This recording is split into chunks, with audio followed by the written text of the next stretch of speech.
श्री शिवाय नमस्तुभ्यम। हर हर महादेव। दोस्तों, आप सभी लोग जानते हैं कि 23 नवंबर 2024 यानी शनिवार को मार्गशीर्ष महीने की अष्टमी तिथि पड़ रही है। और दोस्तों, यह जो अष्टमी तिथि है वह मार्गशीर्ष महीने में पड़ने वाली सबसे बड़ी अष्टमी तिथि है, क्योंकि यह मार्गशीर्ष महीने में पड़ रही है। और इसी दिन किया जाने वाला 7 गेहूं के दाने वाला उपाय कभी विफल नहीं जाता है, जिसका बहुत ही बड़ा और विशेष महत्व होता है। और ऐसा दिन पूरे साल में सिर्फ एक ही बार आता है। और दोस्तों, आप सभी लोग जानते हो कि मार्गशीर्ष महीने के शनिवार अष्टमी तिथि का अगर सबसे बड़ा कोई उपाय है तो वह 7 गेहूं के दाने वाला उपाय है। अगर आपने भी इस महीने में यह उपाय नहीं किया है तो इस उपाय से चूकना मत दोस्तों। तो दोस्तों, इस मार्गशीर्ष महीने के शनिवार अष्टमी तिथि के दिन आप लोगों को इस 7 गेहूं के दाने वाले उपाय को जरूर करना है। अगर आपने मार्गशीर्ष महीने की अष्टमी तिथि के दिन इस वाले उपाय को कर लिया तो आपको इस उपाय को करने का वह फल मिलेगा जिसकी आपने कभी कल्पना भी नहीं करी होगी। इसीलिए आप लोग इस वाले उपाय को एक बार जरूर कर लेना, ताकि आप लोगों के हाथ से यह मौका ना जा सके और आपको इस उपाय को करने का फल मिल सके। दोस्तों, यह उपाय पंडित जी ने अपनी अभी की ही शिव महापुराण की कथा में बताया है। जी, इस उपाय को आज हम आपको बहुत अच्छे से समझाने वाले हैं। इस वीडियो को देखने के बाद इस उपाय को समझने के लिए आपको कोई और वीडियो को देखने की जरूरत नहीं पड़ेगी। तो चलिए दोस्तों, उपाय को शुरू करते हैं। देखिए, यह उपाय इस शनिवार के दिन इतना खास होता है, इतना महत्वपूर्ण होता है। देखा गया है कभी कभी बड़े बड़े पूजा पाठ अनुष्ठान से जो मनोकामना पूर्ण नहीं होती है, वह मार्गशीर्ष महीने के दिन एक छोटे से उपाय करने से आपकी मनोकामना पूर्ण हो जाती है।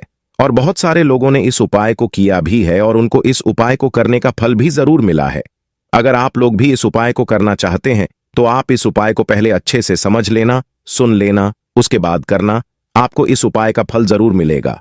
और इस उपाय को कर लेने से आपके घर में चाहे किसी भी प्रकार का दुख और समस्या क्यों ना चल रही हो, आपको उसका कारण भी नहीं पता है कि भाई यह समस्या किस कारण से चल रही है। उसका कुछ भी कारण हो सकता है, जैसे पितृदोष हो सकता है या किसी भी तरह का मंगल दोष भी हो सकता है। तो इस दिन आप लोगों को यह वाला उपाय कर लेना है। ये एक ऐसा उपाय है जिस उपाय को अगर किसी विशेष दिन पर किया जाए तो भाई उस विशेष दिन का फल तो हमें मिलता ही मिलता है। पर हमने उस दिन पर इस उपाय को किया है तो हमें उससे भी बड़ा फल मिलता है, और फल बहुत जल्दी मिलता है, क्योंकि आप इस उपाय को बहुत ही बड़े और विशेष दिन पर कर रहे हो। तो चलिए अब उपाय के बारे में बात करते हैं। लेकिन उससे पहले आप लोगों को यह जानना आवश्यक है कि आखिर यह उपाय किस समय करना है, किसको करना है और कैसे करना है। तो चलिए हम आगे आपको वीडियो में एक एक करके बता देते हैं। तो दोस्तों, इस 7 गेहूं के दाने वाले उपाय को हमें इस शनिवार अष्टमी तिथि के दिन कैसे करना है, किसको करना है, किस समय करना है और कहां पर करना है, यह सारे सवालों के जवाब आपको इस वीडियो में मिल जाएंगे। और जो यह वीडियो देखेगा उसको 7 गेहूं के दाने वाले उपाय को जरूर करना चाहिए, क्योंकि इस दिन गेहूं का भी बहुत ही बड़ा और विशेष महत्व होता है। और जब बात आ जाए 7 गेहूं के दाने की तो यह सोने पे सुहागा वाली बात हो जाती है, और यह शनिवार अष्टमी तिथि का एक बहुत ही बड़ा उपाय हो जाता है। तो अब दोस्तों, इस 7 गेहूं के दाने वाले उपाय को आखिर करना किसको है, सबसे पहले हम लोग वह बात जान लेते हैं। तो देखो, घर की जो बड़ी माताएं बहनें होती हैं, उन माताओं बहनों में से कोई भी एक बड़ी माता बहन इस वाले उपाय को कर सकती है। और दोस्तों, अगर आप चाहे तो अपने घर में से सभी सदस्यों को भी इस उपाय को करवा सकते हैं। अगर किसी व्यक्ति की खुद की कोई मनोकामना है, खुद का कोई दुख और समस्या है जो कि वह इस वाले उपाय को अपने लिए ही करना चाहता है, तो वह खुद अपने लिए भी कर सकता है। बाकी अगर घर में से कोई ऐसा है जो कि अपने पूरे घर परिवार की सुख और शांति के लिए यह वाला उपाय करना चाहता है, तो भाई वह भी कर सकता है। उसमें कोई भी दिक्कत वाली बात नहीं है। कहने का मतलब यह है कि इस उपाय को हर एक सदस्य भी कर सकता है, और पूरे घर परिवार के सदस्य के लिए घर की बड़ी माताओं बहनों में से कोई एक माता बहन भी कर सकती है। माताएं बहनें अगर घर में उपस्थित ना हो या वह यह वाला उपाय ना कर पा रही हो, तो फिर घर का कोई बड़ा सदस्य भी इस 7 गेहूं के दाने वाले उपाय को कर सकता है, चाहे फिर वह पुरुष ही क्यों ना हो। उसमें कोई भी दिक्कत वाली बात नहीं है। बहुत सारे लोग हर एक उपाय को करते समय प्रश्न करते हैं, क्या हमें इस उपाय को घर पर या फिर मंदिर में जाकर करना है? तो इस वाले उपाय को आप मंदिर में करोगे तो अच्छा रहेगा, इसलिए इस वाले उपाय को घर पर नहीं करना है। उसके बाद में दोस्तों, इस उपाय को लेकर जो अगला प्रश्न निकल कर आता है वह यह आता है कि आखिर इस उपाय को हमें किस समय करना है, सुबह के समय करना है कि शाम के समय करना है? तो देखो, इस वाले उपाय को आप लोग सुबह के समय भी कर सकते हो और शाम के समय प्रदोष काल में भी कर सकते हो। अब अगर आप पूछो कि भाई इस 7 गेहूं के दाने वाले उपाय को करने का सबसे उत्तम समय कौन सा रहेगा, तो हम आपसे बस यही कहेंगे कि इस उपाय को आप शाम के समय करेंगे तो ज्यादा बेहतर होगा। बाकी अगर सुबह के समय भी करेंगे तो भी अच्छा होगा, उसमें कोई भी दिक्कत वाली बात नहीं है। तो अब दोस्तों, जो अगली सबसे बड़ी और महत्वपूर्ण बात आती है वह यह आती है कि अगर सुबह हम उपाय को करेंगे तो हमें कितने बजे से लेकर कितने बजे तक के बीच में करना है, और शाम के समय प्रदोष काल में करेंगे तो हमें कितने बजे से लेकर कितने बजे के बीच में करना है। तो देखो, सुबह जितनी जल्दी हो सके आप उपाय को करने की कोशिश करना। बाकी अगर किसी कारणवश लेट भी हो जाओ, थोड़ी देर भी हो जाए, तो 10 या 11 बजे तक भी आप उपाय कर लेना, पर 12 बजे से ज्यादा देरी ना हो, इस बात का ध्यान रखना। उसके बाद में दोस्तों, अगर शाम के समय प्रदोष काल की बात करें, प्रदोष काल का जो समय होता है वह शाम के 6 बजे से शुरू हो जाता है। मतलब शाम के 6 बजे से लेकर 7 बजे के बीच का जो समय होता है, यह समय प्रदोष काल का समय होता है। पर अभी जो मौसम चल रहा है, इस मौसम में शाम बहुत देरी से होती है, तो आप इस उपाय को 7 या 8 बजे के बीच में भी कर सकते हो। मतलब शाम के 6 बजे से रात 8 बजे के बीच में आप कभी भी इस वाले उपाय को कर सकते हो, उसमें कोई भी दिक्कत वाली बात नहीं है। परंतु शनिवार के दिन कोशिश करना कि समय के अंतर्गत ही कर लो। किसी कारणवश ना कर पाओ तो थोड़ा देरी से भी कर सकते हो, आपको उपाय का फल जरूर मिलेगा। देखिए, इस वीडियो में जितने भी उपाय हम आपको बताएंगे सभी उपाय सरल है। देखो, पंडित जी ने कहा है कि शनिवार के दिन आपको 7 गेहूं के दाने वाला उपाय तो अवश्य ही करना चाहिए। वीडियो में आगे बढ़ने से पहले वीडियो को एक लाइक जरूर करें। देखो, सबसे पहला उपाय, यदि आपके जीवन में कर्ज बहुत अधिक है, आपके जीवन में संकट बहुत अधिक रहते हैं, आपके ऊपर बहुत अधिक विपदा आ रही है, बार बार आपको अपने व्यापार में और अपने धन में हानि देखने को मिल रही है, यानी कि आपके प्रत्येक कार्य में समस्या आ रही है, तो आपको यह उपाय करना चाहिए। देखिए, इस उपाय के लिए आपको 7 गेहूं के दाने लेने हैं। उसके बाद में आपको 7 चावल के दानों की जरूरत होगी। 7 गेहूं के दाने और 7 चावल के दाने लेंगे। साथ ही साथ आपको इस तरीके से एक तांबे का लौटा लेना है। उस तांबे के लौटे में आपको जल भरना है। जल आपका खुद के घर का होना चाहिए, मंदिर का नहीं होना चाहिए। उसके बाद आप महादेव के शिवलिंग के पास में शाम के समय प्रदोष काल में पहुंच जाएंगे। अब यहां पर मैं जो आपको क्रम बताने जा रहा हूं, उस क्रम को बहुत ध्यान से सुनिए। महादेव को अगर कोई सबसे प्रिय है तो वह उनकी सबसे छोटी पुत्री, जिनका नाम माता अशोक सुंदरी है, जो आपके पास 7 चावल के दाने हैं। उन 7 चावल के दानों को माता अशोक सुंदरी के स्थान पर आपको कुछ इस तरीके से रख देने हैं। चावल के दानों को रखने के बाद में जो आपके पास में तांबे का लौटा है, उस तांबे के लौटे से कहीं पर भी हम जल नहीं चढ़ाएंगे। उस जल को सिर्फ और सिर्फ माता का जो हस्तकमल आपको दिख रहा है, वहीं पर गोल गोल करके आपको समर्पित करना है, और कहीं नहीं। ना तो माता अशोक सुंदरी के स्थान पर, ना तो शिवलिंग के ऊपर, सिर्फ आपको वहां पर गोल गोल जलाधारी पर उस जल को समर्पित करना है। अब आपके पास में 7 गेहूं के दाने बचे हुए हैं। उन्हीं 7 गेहूं के दाने को आपको अपनी मनोकामना कहते हुए महादेव के शिवलिंग के ऊपर समर्पण करने से हमारी इच्छाएं पूरी होती है। और अगर वह दिन प्रदोष का दिन हो, तब तो इससे सुंदर संयोग कुछ भी नहीं हो सकता। ध्यान रखिएगा, यह उपाय प्रदोष काल में करना है, सुबह के टाइम नहीं कर सकते। तो हमने यहां पर पहले उपाय की बात कर ली है। देखिए, इस उपाय के लिए आपको मात्र एक लौंग का जोड़ा लेना है, यानी कि 2 फूल वाली लौंग लेनी है। साथ में आपको मात्र थोड़ा सा शहद लेना होगा, और इसी के साथ में आपको तांबे के पात्र के अंदर शुद्ध जल लेना होगा। अब देखिए, इन सभी सामग्रियों को लेकर के आपको भगवान शिव जी के मंदिर में पहुंच जाना है। यह उपाय आप सुबह से लेकर शाम तक कर सकते हैं। तो सबसे पहले तो आपके पास जो 2 फूल वाली लौंग है, उन्हें आप शहद के अंदर अच्छे से डुबो दें, यानी कि दोनों लौंग पर आपको अच्छे से शहद का लेपन कर देना है। अब आपके पास जो एक लोटा जल है, उसे शिवलिंग पर श्री शिवाय नमस्तुभ्यम इसका जाप करते हुए समर्पित कर देना है।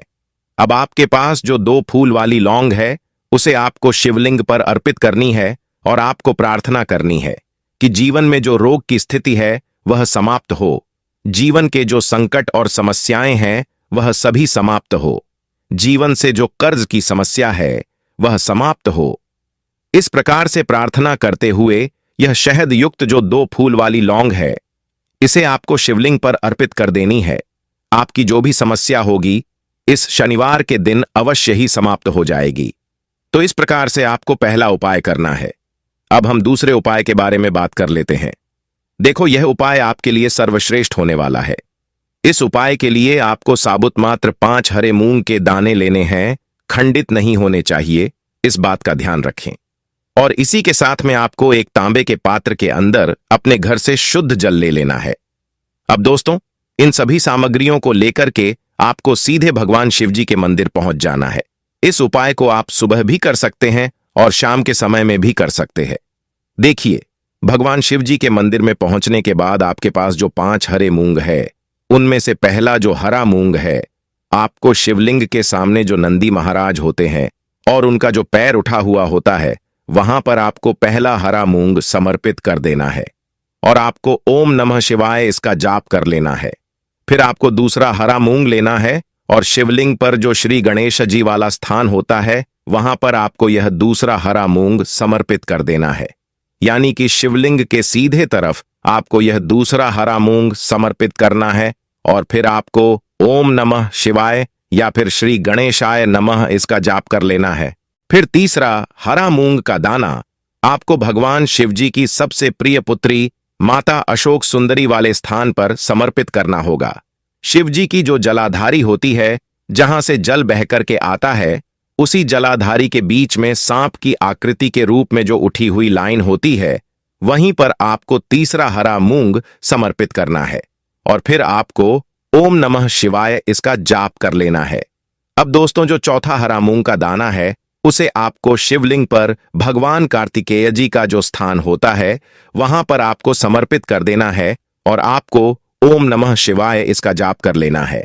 अब दोस्तों, आपके पास जो 5वां और अंतिम हरा मूंग बचा हुआ है, उसे आपको उस जल के पात्र के अंदर डाल देना है और इस हरे मूंग युक्त जल को आपको भगवान शिव जी के शिवलिंग पर अभिषेक करना है। जल आपको बिल्कुल धीरे धीरे समर्पित करते जाना है और लगातार आपको शिव महापुराण का मूल मंत्र श्री शिवाय नमस्तुभ्यं इसका जाप करते रहना है। फिर आपको शिवलिंग के सामने बैठकर, यदि आप अपने बच्चों के लिए यह उपाय कर रहे हैं, यदि आप अपने बच्चों की बुद्धि, ज्ञान और विवाह के लिए उपाय कर रहे हैं, तो उसके लिए आपको प्रार्थना कर लेनी है। या फिर व्यापार में वृद्धि करने के लिए यह उपाय कर रहे हैं, तो उसकी कामना करते हुए आपको प्रार्थना कर लेनी है। या फिर अपनी नौकरी के लिए कर रहे हैं, या फिर अपने इंटरव्यू के लिए, या फिर धन की प्राप्ति के लिए कर रहे हैं, जिस भी मनोकामना के लिए आप यह उपाय कर रहे हैं, उसे परिपूर्ण करने के लिए आपको महादेव से प्रार्थना कर लेनी है और फिर आपको वापस अपने घर आ जाना है। पूज्य पंडित जी ने कहा है कि जो भी व्यक्ति इस उपाय को कर लेता है, तो यकीन मानिए आपके जीवन की जो सारे संकट, कष्ट और बाधाएं हैं, वह सभी समाप्त होंगे। अब हम अगले उपाय की बात करते हैं।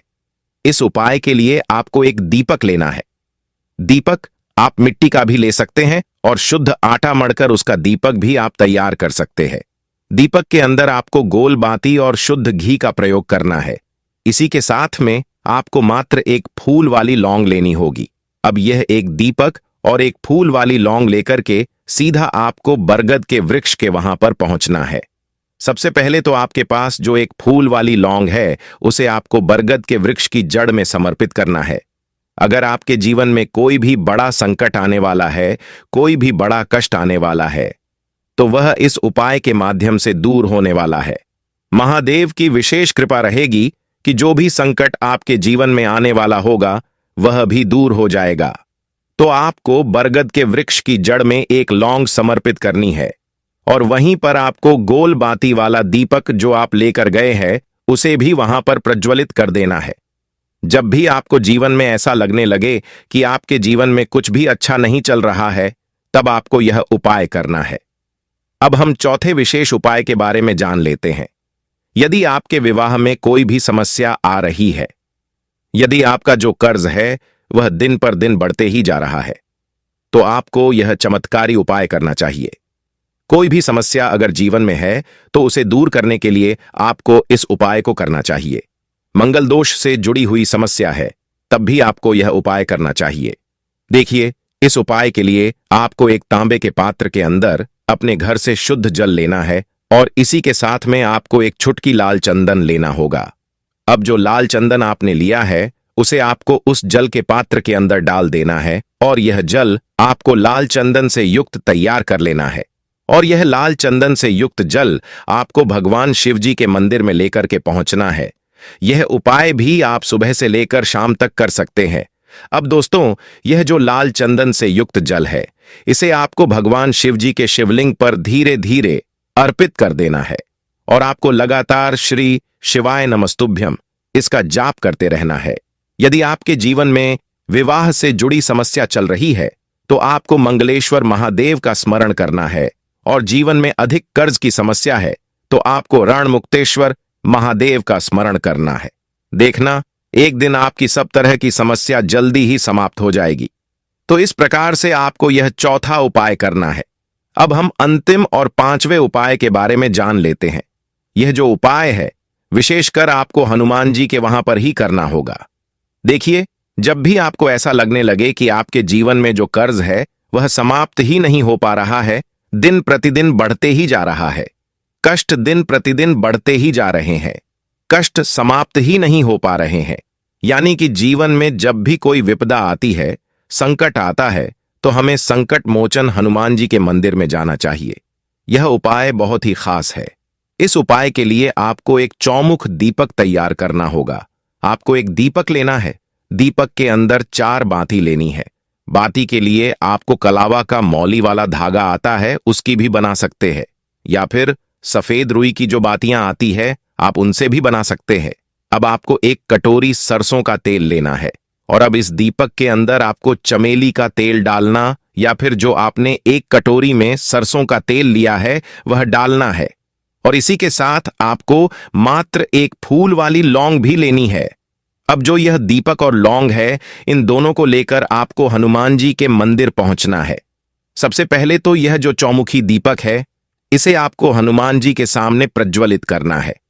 दीपक को प्रज्वलित करने के बाद आपको वहीं पर एक बार हनुमान चालीसा का पाठ करना है या फिर आप रणमोचन मंगल स्तोत्र का पाठ भी कर सकते हैं।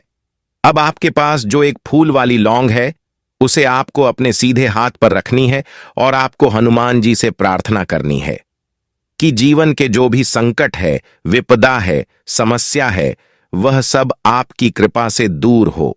और यह जो एक लौंग है उसे भी आपको उस चौमुखी दीपक के अंदर डाल देनी है और अपनी मनोकामना बोल देनी है। पंडित जी कहते हैं कि कुछ दिनों में ही आपकी सभी मनोकामना पूरी हो जाएगी। तो इस प्रकार से यह सुंदर सा और सरल सा उपाय करना है।